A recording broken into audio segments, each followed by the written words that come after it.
Namaste, everyone. We welcome you to this edition of Indic Chat. I now request Ms. Neha Srivastav, the official host of today's session, to take over. Neha ji, over to you.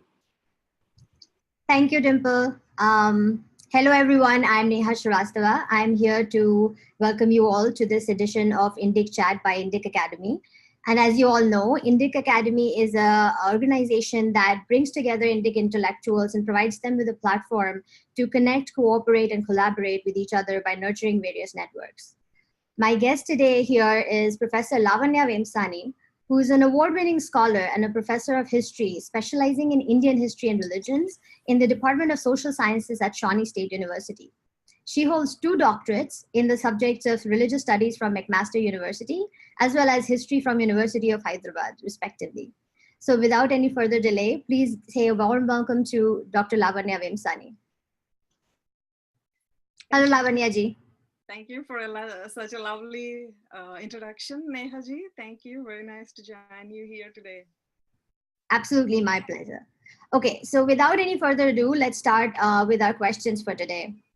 I guess like your recent book, Modern Hinduism in Text and Context, is already available for pre-order on Amazon.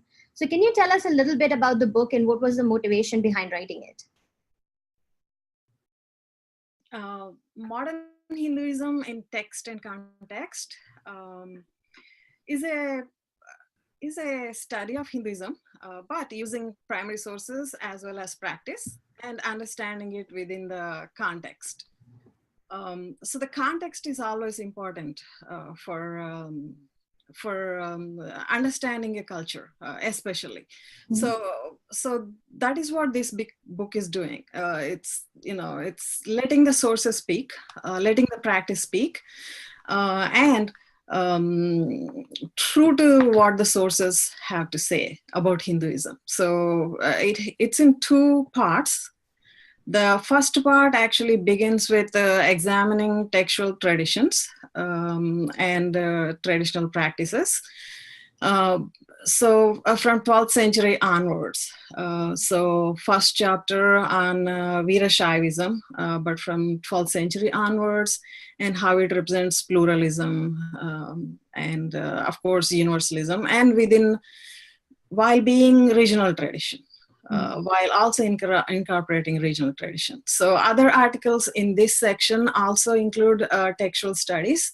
For example, a study on Indrajatra in Nepal uses classical sources like Ramayana and Mahabharata, and the article on Draupadi art in Tamil Nadu, Hussaini's art actually uses Mahabharata and Draupadi as symbol.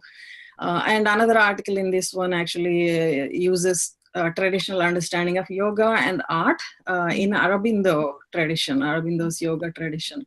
But what the mother has contributed with her understanding of the feminine divine as well as her understanding of the art. And second part fully jumps into the modern practice. It actually begins with chapter 7, examining Gora and modern literature. So Gora, of course, how it represents India and its passage into modernity. And the next article, of course, also modern literature, but modern interactions, modern articles, media articles that were written by many of the Indian nationalists, Indian Hindu leaders who have visited America. So it actually represents modern Hindus, modern Indians, but in their interactions with America. And then the next articles are focused on eco-Hinduism, how plants and trees are important for Hinduism, and understanding violence in Hinduism. And then we also have, Odissi dance tradition and how it is used to understand feminine divine, and of course women's mandal and women's practice in a traditional Sri Lankan religious practice. So this is what it is. It's modern Hinduism, but an understanding based on text and practice. This is interesting. This is fascinating. So it's interesting that you put so much focus on context with regards to understanding of Hinduism. This kind of reminds me of a book, The Nay Science by Professor Vishwa Adluri and Joydeep Bagchi, where they describe the methodology of Indologists as such. The text historical scholars of Indology practice mortuary rites. They cut up texts, join up passages from other texts, read them backward or any which way they like, all the while insisting that the correct order neither counts nor exists. So I slightly paraphrase this from the book, but the point is that not only this, even when questioned about their practices, they tend to negate the entire scholarship and entire criticism with prejudice that stems from almost an insidious form of racism. So, quoting Professor Vishla Adleri again from another interview he gave to Alice Crary, he says that the Indologists had for so long told themselves that Indians lack the access to the true meaning of their texts, that they no longer consider it, which is racism, a prejudice, but a methodological principle and a necessary one at that. So considering you've been in the field of Indology for so long and religious studies and especially practicing this in the West, what has your experience been so far? Right. Interesting that you bring this up. Vishwa and Joy, they both of them have contributed tremendously to this topic. Mm-hmm. There are issues that actually afflict Indology and Hindu studies and Indian studies. The first one, of course, we all know is colonialism. And the second one, of course, is presentism. Right. So colonialism is, of course, everything that India has to offer to the world is backward and ahistorical.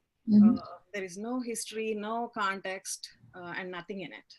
And the way it is used, the traditional sources and traditional texts are used, if they are ahistorical, if they are not useful to understand the society, they should not be used for anything, right? But they're selectively used. Selectively used to, promote theories of race, theories of, classes, and theories of clash actually within Indian culture, which was not true. So of course it comes from this ahistorical and the idea of Indian tradition and Indian culture being backward and stagnant. If we find, for example, if there is a caste system or anything that somebody wants to find in modern Indian society, it should have been there 5,000 years ago, no matter what it is. So it is used to find stories from anywhere and use them to find things that are part of the modern society. That's what the presentism is. Historians are cautioned against using present to understand the past. We cannot really study or examine any sources from the past using our present lens. The present that we are seeing today is not actually part of the past. Past society is 5,000 years ago. 5,000 years ago, society is what it is. And Ramayana and Mahabharata represent that society. And Rama and Sita, of course, represent the pure conscious, the man and his commitment and his pure conscious to his duty. And then the woman and her pure conscious and her commitment to the pure duty. And Ravana, of course, does a lot of yoga and asceticism, yet he is subsumed by not so much positivism, not so much pure conscious, but still lingering violence within him. So even though he has performed these asceticism, even though he was considered a Brahmana, the ultimate Brahmana of those days, the violence still stays within him. One of the articles in our book actually discusses that, how this violence, even though still remains part of this demonic, and how this violence could be understood with focus on traditional sources. So they're much more symbolic. The texts are much more symbolic, much more useful to understand the actual Indian tradition, but they are actually used to understand things which are not really part of Indian culture. Absolutely. You bring up this beautiful example of Ramayana and violence. Speaking of, there was a recent incident in the public memory where an assistant professor of South Asian history created a social media uproar by using unscholarly words and describing our god Rama under the pretext of loose translation in colloquial English. This verbal violence, unbecoming of a scholar as it was, unfortunately is not out of character for many of the experts in this field. So what are your thoughts on this, and how can we as individuals take control of the narrative and elevate the conversation from these abysmal depths? It's again presentism, right? You're imposing the present on the past. You're imposing a present language, words, and thought on the past. It's an anachronistic test, right? You cannot translate it in your modern words. It's just presentism again. And all historians are cautioned against presentism and applying presentism to past sources, any sources in understanding history. So if a typical historian is using this, so. The less said, the better. Yeah, and of course there are scholars who are doing great work, right? The translation, Bob Goldman's translation,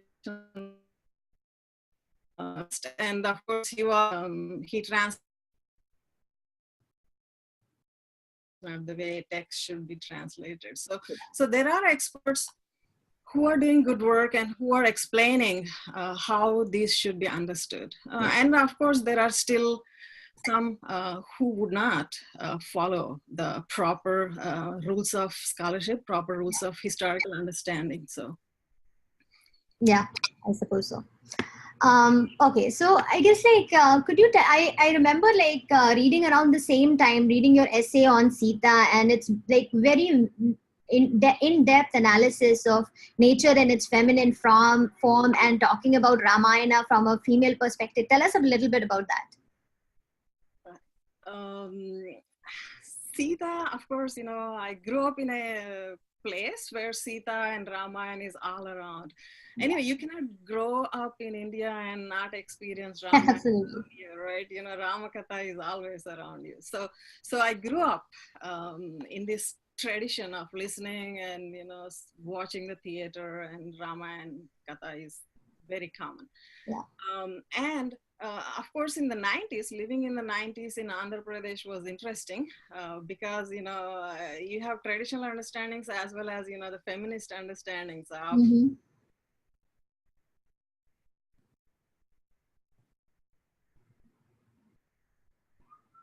and you have, Bangar Sita, and then you also have different texts written based on Ramayana. And we were also reading Airavati Karve's article, Sita and Draupadi, right?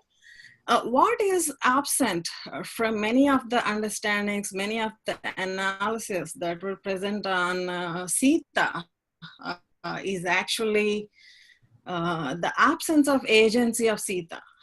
Of course, Sita is crucial. Sita is a strong woman, and Sita actually makes her own decisions in every step. And it is described very clearly in Ramayana, the original text of Ramayana. The Swayamvara, Sita Swayamvara is planned, and Ram is coming, and Sita actually looks at him, gives her heart, and then decides she's going to marry him, right? And it's her decision. And then the next also, it is her decision to go follow Rama into the forest. And it is her decision to do, many of the things that she had done. So agency of Sita is missing. So our understanding in all these recollections and rewritings and stories, Sita's role is missing. And Sita's role is not as strong as it is represented in the original story of Valmiki. Valmiki actually done a very well-written story of Sita. As I read it, it was difficult. My journey, I also note my journey in my article, initially, it was difficult for me to understand Sita. Of course, as I read it closely, then I understood her very closely. And she is the daughter of the earth. The daughter of the earth is as natural as the nature comes out of the earth, and as spontaneous as the nature is. And she is also very spontaneous. She doesn't sit and think and, make her decisions. She takes her decisions and she sticks to them. She is that strong, even if it was so difficult. Yeah. She decided to marry Rama, and she remained the wife of Rama, even through all those difficulties. So, such a strong woman, for Indian women to study and learn about her, our culture has given us strong female characters. So this is beautiful. Like until I read your essay, I hadn't thought about Ramayana as like, with Sita being the central character. And you're right. Like when, like even our traditional understanding, and as we grow up, we don't see her from this light. So thank you for bringing that out. I was like overjoyed when I read that essay. This kind of brings me to a topic that is kind of very close to me, gender narratives in Hinduism. So interestingly, I also noticed that there are quite a few essays in your new book which deal with this topic in modern Hinduism in text and context. So would you like to give our viewers a brief idea of your group's research on this? Almost half of the essays actually deal with gender. Many of the essays, even though they're not directly gender articles, many of them deal with gender. Yeah. My article on Gora actually discusses modern women and their change, and how they actually have leadership roles within the changing society. And of course, other articles, the Rajasthani Mandal article, it actually discusses how Tulsi Giri actually leads this female mandals, female sadhus mandal, and then how this becomes a part of, the religious practice in Rajasthan. And then another article on Odissi dance, it also talks about women's performance traditions in India.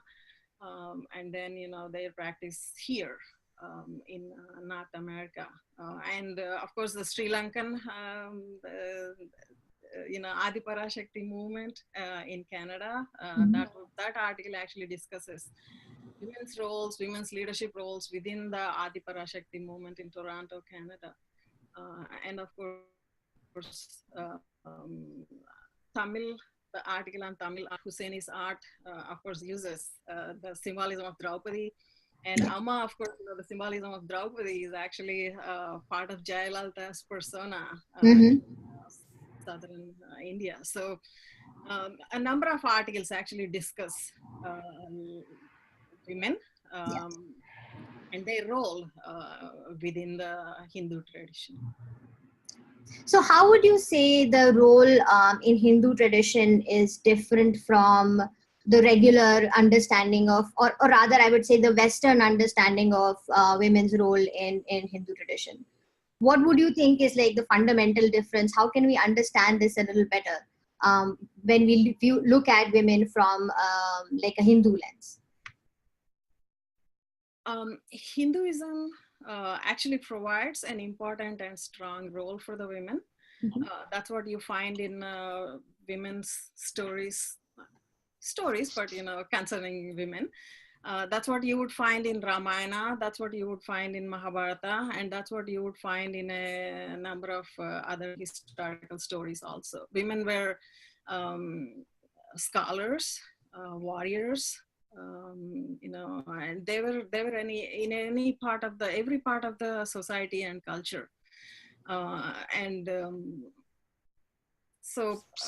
So when we look at women from Hindu culture, maybe dance, maybe political traditions, maybe religious traditions, but women were taking leadership roles. Women were not pushed away. Women were welcomed into performing these roles. For example, Tulsi Giri is a recent example, right? She's taking leadership role, and her mandal, the women's mandal, is recognized within the council and within the sadhus mandal in Rajasthan. So they are taking leadership roles, and they have taken leadership roles in the past in many fields, and they are welcomed. So, and they are also, of course, strong, and they expressed themselves. You won't find women in many of these stories shy of expressing their opinions and their values and their concerns. They are free to express, and their objections, their views are taken seriously. Anybody who grew up in an Indian household with a strong mother knows that. so much for patriarchy. Yeah? But I guess kind of circling back. Kind of circling back on what we were talking about earlier, there is, as you said, there are lots of challenges in the field of Indology, especially when you're working in the West, and for people of color, and especially people of Indian origin, because their views are not heard, they are abruptly dismissed, and so on and so forth. So is there any advice you would give to young scholars who are trying to make this their career, or who are seriously considering entering this field, are passionate about it? What would you say they should do in order to circumvent or solve this problem? Stay close to the sources. Stay close to the sources, and let the text and context, let the practice and context speak. Don't overly interpret. That's what is happening. When you let the sources speak, when you stay close to the sources and practice, of course, your thesis, your work is going to come out excellent. Excellent work is always recognized. Of course, there may be some initial issues, but excellent work is always recognized. So just stay close to the sources and let the sources speak. I would really suggest that do not interpret anything ahistorically, or don't interpret things away from the actual original sources. Let the sources speak. Let it be the original understanding. Okay. Let me take a quick dive into your background. How did you get interested in this field, and what has your career journey been like? Because this is very inspirational. The kind of work you're doing is just magnificent. So we want to know, how did you end up here, and what was the motivation behind taking up this as your career? I'm always interested in history. Of course, who doesn't like history, right? You always want to find out about, everything you find around you. And I started out the same way. And as I was, in high school and my undergraduate years, history books, of course, the Indian history books, and all of us know they are written with this colonial Indian imperialist perspective. Mm-hmm.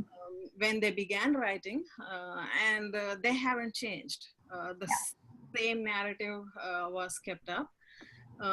Even though I was learning it, there were more and more questions that actually the books created more questions in my mind than answered the questions. So I go on study more. So naturally, I took up the study, ancient Indian history. So that's what my first PhD is. And then, of course, understanding it from inscriptions and historical sources is important. But at the same time, I was also trying to understand it from textual sources. And I actually applied to McMaster University. There is a very great expert on textual studies, Buddhism, Hinduism, and Jainism, very good faculty. So I joined McMaster University. They were happy to take me in, so with full scholarship and everything. So I went there and began studying these texts. And of course, there still more questions, right? I was studying history and then had more questions. What is this? And then I studied the texts and try to understand ancient Indian culture. And of course, left me with more questions. And of course, the Aryans and, the migrations and all this. So actually, one of my papers actually deals with this, the genetic migration, genetic heritage of India disproves Aryan migration theories. In India, it is actually taught as if this is a fact, not as if it is a theory. It is a construed theory. This theory was used not just in India. It's actually used in many of the ancient cultures that were there, Greek, African, and all these cultures, to divide the population into, the darker and lighter, and, the lighter always comes from north. I don't know why. I guess the supremacists prefer their cold. Nothing for me. So I guess that is fascinating. So this is also interesting. You have a unique perspective because you got one PhD from India and another PhD from from the West in McMaster University. So you have a unique perspective. You've seen the academic the academia in general from inside out from both these countries. So are there lessons that both of them can take from each other? How can we as a discipline and as a society, like the Indian society, grow and take some lessons from the West and vice versa? Right. In Indian history, of course, in India, we have departments of history, ancient Indian history and all that. But it's just history. And of course, religious studies doesn't exist. Mm-hmm. It of course exists for minority religions. It exists for Islam and Christianity. There are Christian colleges, theological study and all that. There are many colleges. And Islamic studies, of course, everywhere. Almost every university has an Islamic studies department. So, of course, a lot of study is done, both theology as well as scholarly, sociological, historical analysis of texts. Not so with Hinduism. So Hinduism is not part of the academia, and whatever is studied in history departments. History departments, of course, are always, they were taught to think that Indian sources were ahistorical and they were backward. So historians don't talk to religious studies scholars. So work needs to be done in religious studies in India. And Indian academia doesn't need to be so shy.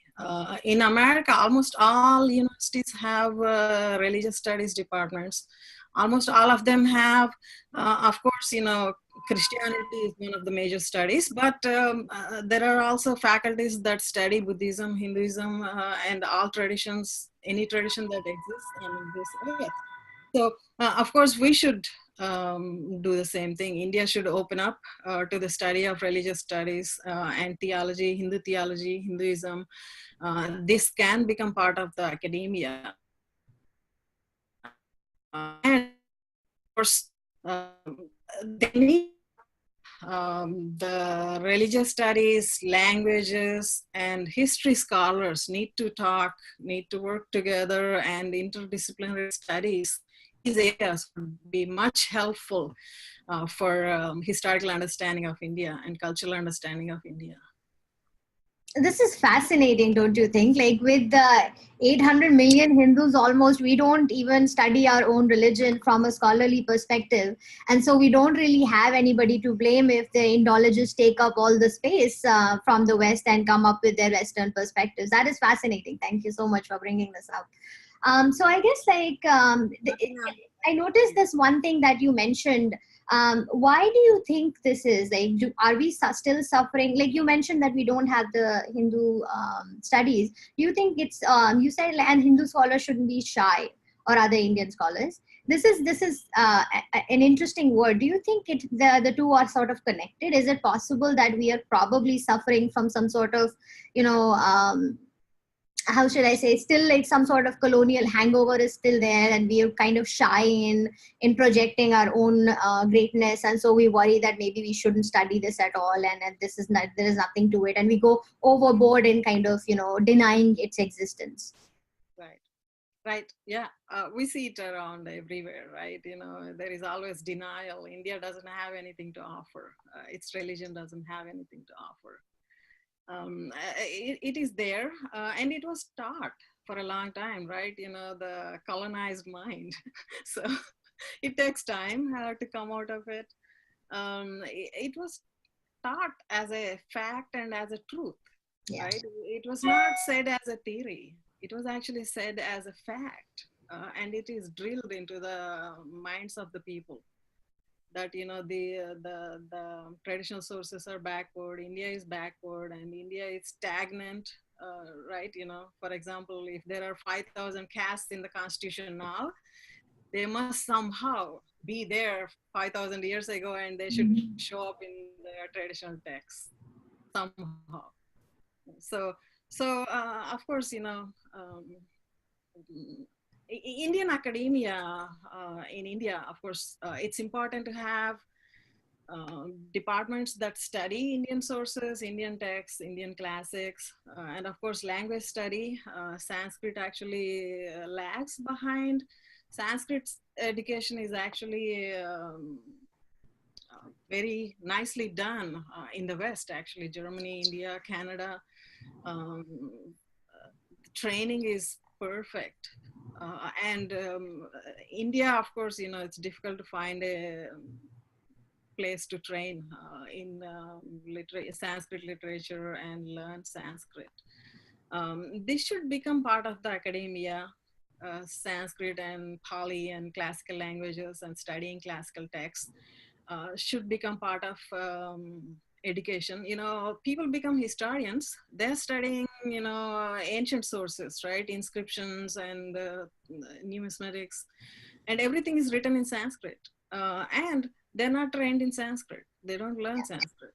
So it's important that, you know, languages are taught well, and it becomes part of, you know, educational curriculum, at least in the graduate studies. Yeah. This is very fascinating information from me. So I guess like we should be thankful for you to take up this this battle and take it where it's actually being fought, and, you know, bring perspective, speak speak for us, speak for Indians, because Indian academia is clearly not there is no scope, there's no space to speak here. So so you took it where the war is, or in the Kurukshetra itself, which is amazing. So thank you so much for doing that. I guess like I'll just quickly ask. You know, that we have to take up audience questions, and there are a couple there already.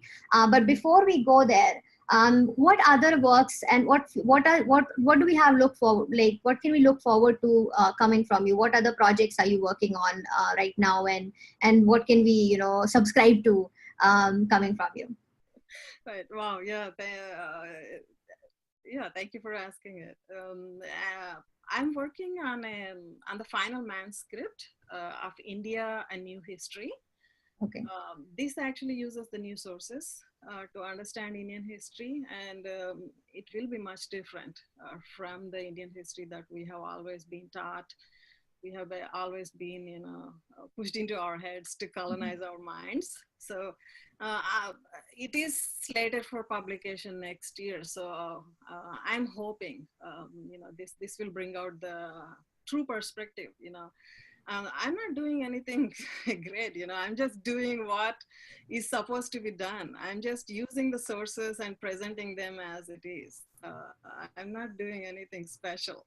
I'm doing what a historian is supposed to do, and an academician who is studying traditional sources is supposed to do. So I'm looking forward for this book to be coming out next year. So I guess like you're also carrying forth the revered Indian tradition of being extremely humble. So thank you for that. And this was a great conversation. I'll take a couple of questions from the audience now. So one question is, Professor Vemsani, did you read the text in Sanskrit or through translations and commentaries?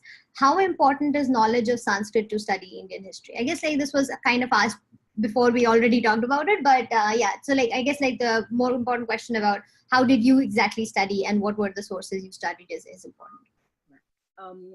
I studied in school, extremely lucky, and my parents, my dad, of course, well versed in Sanskrit, and of course, then I studied in school, and Sanskrit was always my second language in college also. And then when I came to Canada, the teachers I got were experts in Sanskrit. You know, Phyllis Granoff and Professor Paul Younger, Graham McQueen, all of them. Experts in Sanskrit. And of course, they also know Pali and Prakrit. And we actually studied primary texts regularly in classes. And I actually worked with the primary texts, translated the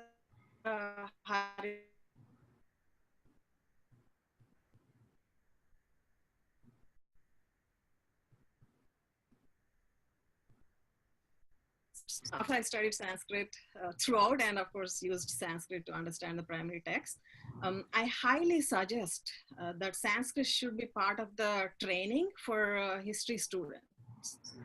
The historians in India, if they are specializing in Indian history, should know the primary languages. They should know Sanskrit in addition to the regional language that they are working on. So that's very important to know the sources. You cannot always rely on translations. Even though a translation exists, it's important to cross-check the translation. So it's important to know the Sanskrit. So actually, very interesting that you mentioned Pali and Prakrit a couple of times. I don't even think I've heard of a Pali and Prakrit course that even being offered at any university in my memory. I don't think I know this. So where did you, like, was it in the McMaster University or did you take some extra courses? McMaster University. Got it. Okay.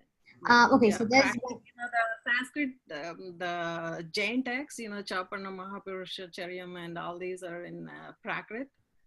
And Buddhist texts are actually in Pali, the Gata Jataka, and they are in Pali. Yeah. Okay, so we have another question from the audience. This is by Vanita Ji. There's a lot of diversity in what texts say about women. So there are positive and negatives. Should one not accept the negatives as being part of context of the times rather than attack critiques of Hindu texts on women as being motivated by liberals, etc.? Depends on what context it is.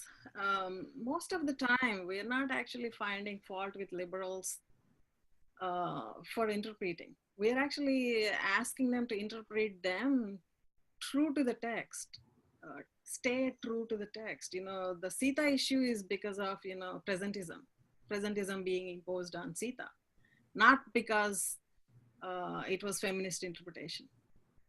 If it was done with an authoritative translation and with an authoritative source within the context, yes. So the question is not using the methodology properly. When the methodology is used properly, of course, it would find supporters. And actually, I don't think like the narratives that they weave kind of stick together by themselves, then there is this whole narrative of Ravana is a Dravidian, and then suddenly he's also a Brahmin, and then they get confused. So what is he, like a Dravidian Brahmin? But no Brahmin is Dravidian. So nobody actually understands what they're trying to get at. And the same story with Sita, either she has agency or she does not have agency. So either she can be a completely, docile person as they want to paint her to be, but then she takes all these magnificently powerful decisions and she lives through them. She lives through the repercussions. So I don't think the binaries of positives and negatives even capture this. And the narrative itself is kind of all over the place. Right. If they stay true to the source and if it is interpreted within the context, yes, it is useful for everyone. But if it is taken in parts, as you said, that's what is the problem. Indian texts are cited as backward and ahistorical, but used for historical theories like race theories. Mm-hmm. So how does that work, right? So methodologically flawed approach. Absolutely. Yeah. So I guess this one is from everybody's favorite Sridharan TV. He's asking that in the last few years, there has been a well-coordinated attack on all things Indian. Do you think it might actually be a sign of fear of losing the narrative? Are they losing ground in the face of resurgent Indian scholarship typified by you, I may add?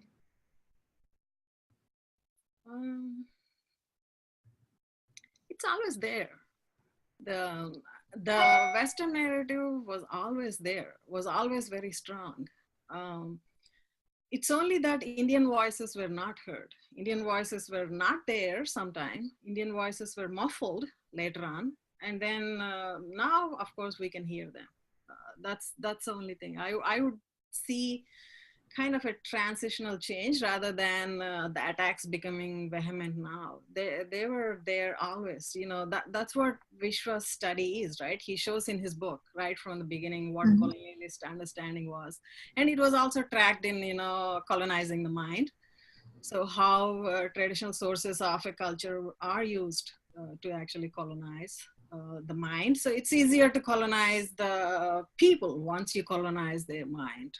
Once you tell them they're backward, of course, it's easy to colonize them. So you see that everywhere. They were there right from the beginning, but scholarly voices are becoming stronger now, and more scholars are actually staying close to the sources. If you look at the volume that we have now, the modern Hinduism in text and context, most of the scholars are actually from American academia, and most of them are not from Indian background. Very few are from Indian background. But you would see their articles actually examining the sources closely and analyzing it closely. For example, the articles on Veerashaivism. It actually talks about the pluralism and universalism existing within the regional tradition, within incorporating the regional tradition. And it also talks about how colonialism was the reason Veerashaivism was misunderstood for some time as regional tradition. It's not really regional tradition. It has pluralistic origins, and it's universal in approach. And Hinduism was also taught as, kind of an ethnic religion, kind of a native religion to India, which is not true. It's universalist. It's actually found outside of India for thousands of years. It's found in Sri Lanka. It's found in Southeast Asia. Recently, one of the scholars actually tracked ancient Hindu practice in Indonesia and the islands, So, of course, there are many, theories that are taught as fact with regard to India. Of course, these are all being, slowly and gradually debunked. And it's coming from everywhere.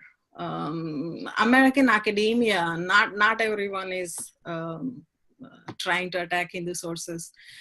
There are many scholars who are trying to understand Hindu sources impartially. So I think the voices that try to understand the original sources within context are becoming stronger. That's what I see. The only thing that we need to do was India need to develop strong academia that also brings out these voices. Of course, there are strong understandings, strong traditions within India, but they're not represented in the academia. So it is a necessity for academia in India. So you see this as a positive thing. You think because the other side, our side's voices are now being heard, that is why all this conversation is becoming shriller and shriller. So I suppose this is Manthan happening right here, Samudra Manthan, and something good is going to come out of it. So that is an excellent answer. Thank you. Okay, so one quick question from Hari.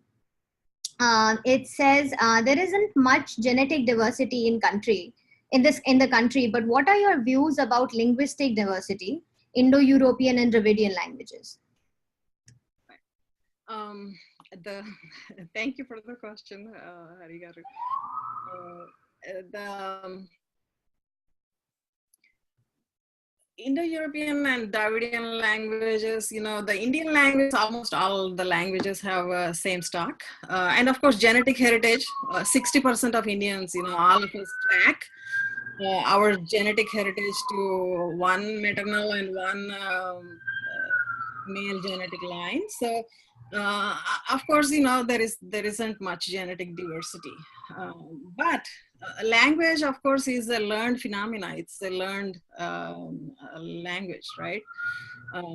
So genetics are what determines who a person is and what the traditional genetic and racial background. There is no race in this world anyway. That's a point that was already proven. Yeah. So anyway, genetic heritage, of course, shows person's heritage, and language, of course, is a learned part of a culture. So anybody can learn any language. That doesn't mean they belong to a different race. Just because they're speaking a different language. And of course, Sanskrit was spoken widely all across Asia. And even in the first millennium, it is actually spoken, widely across the spectrum. There are inscriptions and words, Sanskrit words found as far as, Turkey. So of course, Indo-European languages, Indo-Aryan languages, this is still a theory. And actually Zimmerman, who worked on Dravidian language, actually thinks there is much more similarity between these languages than differences. So, thinking that these are two different languages, two different language stocks. Of course, I haven't done much research on linguistics. But like all other theories, I'm still also heading to the grave. So let's see what happens in the future. But linguistic theory, of course, should not cloud historical sources and genetic sources. That is a beautiful answer. I did not know. I'm going to go up and read upon this now. that that there are more similarities. That's a wonderful hypothesis. I guess like the next question is slightly takes a different tone. It says that we talked about Indian academia at the graduate and undergraduate level. But what would you advise for the kids in school who are like from 6th grade to 12th grade? How can they pursue Indic studies, especially Sanskrit? And if it's not offered in school, should we get encourage kids to join extra classes or some sort of coachings to learn? And would that help? Right, that would help. Right now, there are actually courses offered in Sanskrit privately in many places. Hyderabad has many places like that. So I'm sure most of the Indian cities in India have that. But there are also online classes that are offered freely. There is Ropal. She offers online course for free, so anybody can take it. So there are very well organized and competent courses on Sanskrit offered online if someone wants to do it at their own pace and at their own free time. So there are avenues to do it. So private classes is one option, but online classes is also an option, and they are freely available. They are for free. They don't charge anything. So, and dictionary and everything is also available free. So many of the Sanskrit texts are available online free. But do you think there is value in adding this to the curriculum as well, like some levels of Indic studies, aside from just correcting the colonial history? Do you think like just a subject or some sort of inclusion of Indic studies as a subject in itself should be included in the studies? Mm-hmm. Indian history and Indic studies should be part of curriculum in the high school. Yeah. And graduate studies, anybody taking history, should also be studying primary language. They should not be graduating history. They should not be getting, masters or PhD in history without any primary language competency. Yeah. That's a very strong point you make, and I hope people are taking note. Okay, so I guess like this, there is another sort of question about Ramayana. It says like, is it true that in Valmiki Ramayana, Ahalya was not actually represented as being a stone turning to a human when she comes into touch with Rama's foot? And did Lakshman not draw any rekha to protect Sita in the original Valmiki Ramayana? So are these incidents imaginations of later poets, or so? And if so, was it a reflection on the degradation of the status of women in society from Valmiki's times to later? Are there evidences in other areas apart from Ramayana itself? This is a longish question, but you get it. Yeah. Yeah. Partly, Ramayana actually recounts the tangential stories very briefly. It actually focuses more on Sita and Ram. I already talked about it, right? Ramayana represents Sita very strongly and Rama also very strongly. So a lot of space is given to them. Rather than to the other points and issues. But these stories, of course, are found in other texts, other contemporary texts. So okay, so that's interesting. So you're saying somebody has to take up this topic, or maybe I'll take up this topic. Yeah. Maybe I should not talk about it now because I haven't deeply studied it. But Ramayana, with regard to other characters, they only recount brief incidents. They don't recount the whole story. Okay, so because they touch upon it briefly. Valmiki's way of staying close to his story. Right. So you think that just because it is not mentioned in the original Ramayana doesn't mean it may actually be just imagination, and it might also come from other contemporary sources. Right, but I haven't worked on it, so I cannot. Okay, I understand. But okay. One, I guess, pretty much last question. What is your opinion on Rajiv Malhotra's Swadeshi Indology conferences in IIT Madras? Yeah, the academia need to do it, right? The academia hasn't started yet, so everybody else is starting them. So instead of finding fault with it, academia should open to them, and the Indian academia should have more conferences like that. Yeah. Absolutely. What's wrong with learning about India, and what's wrong with learning Sanskrit, and what's wrong with understanding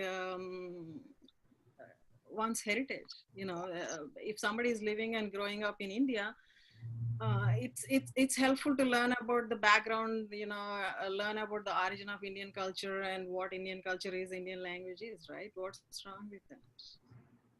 So and it's interesting, every other nationality is taught about their history. Like American kids get a very long lesson about irrespective of where their origins are. If you're an American kid, like studying in American academia, you learn about American history. So that's the same thing should apply to India. Right. For a long time, even in the primary school, it's taught, from second grade, there is always a little bit of American history that is taught. So if kids are growing up in India, what's wrong with learning, Indian classical languages, and what's wrong with learning Indian history? Mm-hmm. Absolutely.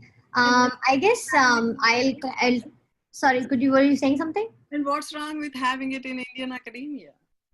Absolutely. So I guess we'll kind of wind up now. Thank you so much for being here, for taking the time and talking to us. This was an extremely enlightening conversation, and I hope you enjoyed it as much as I did. And on behalf of Indic Academy and its viewers, I would like to say we are extremely grateful for this conversation. So thank you. Thank you so much, Neha ji, and it was very nice talking to you. Absolutely. And thank you so much. Yeah. Thank you so much. For our viewers, I would like to tell them that there is we come up with other similar events all the time, and so you should follow the Twitter handle Indic Academy and Indica Network to keep yourself updated on Indic chats that are happening and going to happen in the future. And thank you so much for joining us. Namaste. Thank you, everyone. Thank you, Neha ji. Thank you, Lavanya ji. We look forward to the participation from this audience and more viewers in our next session of Indic Chat. Namaste. Thank you.